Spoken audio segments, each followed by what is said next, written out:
Port Charles has seen its share of cover-ups, conspiracies, and calculated moves. But what Tracy Quartermaine and Brook Lynn Quartermaine are pulling off right now might be one of the most dangerously personal schemes the Quartermaine mansion has ever housed. And the worst part?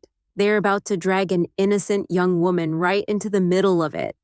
This week, things are about to get very complicated and very messy in a way that could destroy relationships, derail adoptions, and expose a secret that was never supposed to see the light of day.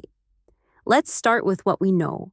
Tracy Quartermaine, the legendary, sharp-tongued, always calculating matriarch, played by the incomparable Jane Elliott, is not the kind of woman who does anything without a reason.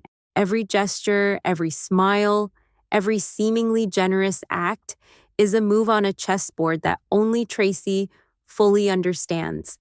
So when Tracy and Brook Lynn decide to summon Trina Robinson to the Quartermaine mansion for what they are framing as a special meeting, complete with a gift box and beaming smiles, you already know something deeper is going on underneath the surface charm. Brook Lynn, played with energy and emotional complexity by Amanda Setton, appears just as excited as Tracy when Trina arrives.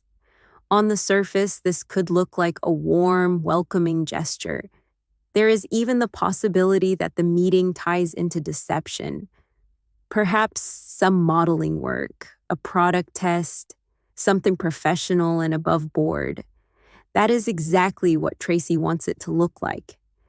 Because the real agenda has nothing to do with gifts or glamour.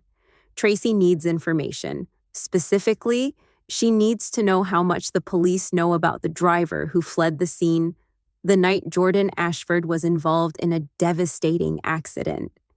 Here is the situation Tracy is desperately trying to manage. Brook Lynn was behind the wheel that night. She'd been drinking a little, not drunk, not legally impaired, but drinking nonetheless. And crucially, Brook Lynn had absolutely no idea that a crash had even occurred.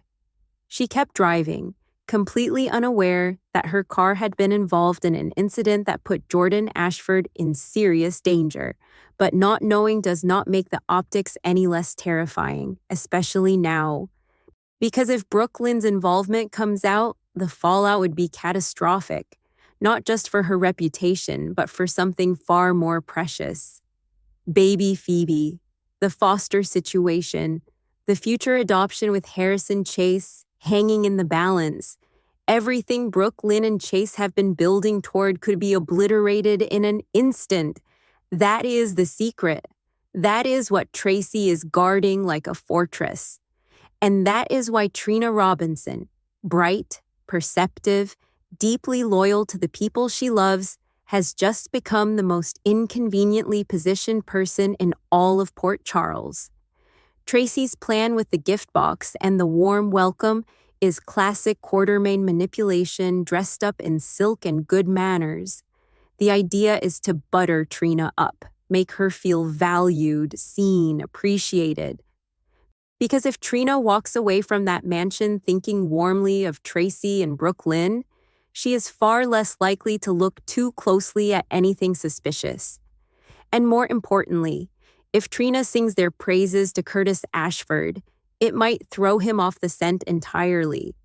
Curtis is Jordan's former husband, someone deeply invested in finding out who was responsible for what happened to her. The last thing Tracy needs is Curtis looking in Brook Lynn's direction. But here is where Tracy's plan carries a serious flaw. And it is a flaw rooted in the very thing Tracy is trying to use to her advantage. Putting Trina in Brook Lynn's orbit more frequently is a double-edged sword. Brook Lynn has a habit that has already caused concern. She talks to baby Phoebe, openly, candidly, like the baby is a confidant who will never repeat a word. And while that is adorable under normal circumstances, it is a liability when the words being spoken are connected to a hit-and-run cover-up. If Trina happens to be nearby when Brook Lynn is unburdening herself to Phoebe, the whole carefully constructed facade comes down in seconds. there is also the broader risk of proximity itself. The more time Trina spends around Tracy and Brook Lynn, the greater the chance she picks up on something. A look exchanged at the wrong moment. A conversation that stops abruptly when she walks into a room. A detail that does not quite add up. Trina Robinson is not naive. She is sharp, she is emotionally intelligent, and she is deeply connected to the people most affected by this secret. If anyone is going to notice the cracks in Tracy's performance, it is her. And if Trina does find out the truth that Brook Lynn was the other driver that night, she will be standing at one of the most painful crossroads any character on this show has faced in recent memory. Because on one side of that crossroads are Curtis and Jordan, two people Trina cares about profoundly. Jordan is fighting to recover. Curtis is fighting to find justice. And right now, Curtis is pointing his suspicion in the completely wrong direction, toward Isaiah Gannon, Portia Robinson's boyfriend, a man who had nothing to do with what happened that night. If Trina realizes Curtis is chasing the wrong person while the real answer is sitting right there in the Quartermaine mansion, the moral weight of that knowledge becomes almost unbearable. But on the other side of that crossroads is Brook Lynn, someone Trina has a complicated but real history with. And behind Brook Lynn is Phoebe, an innocent baby who could lose everything if her foster situation collapses. And behind that is Chase, who has already been through enough and deserves a chance at the family he has been working toward.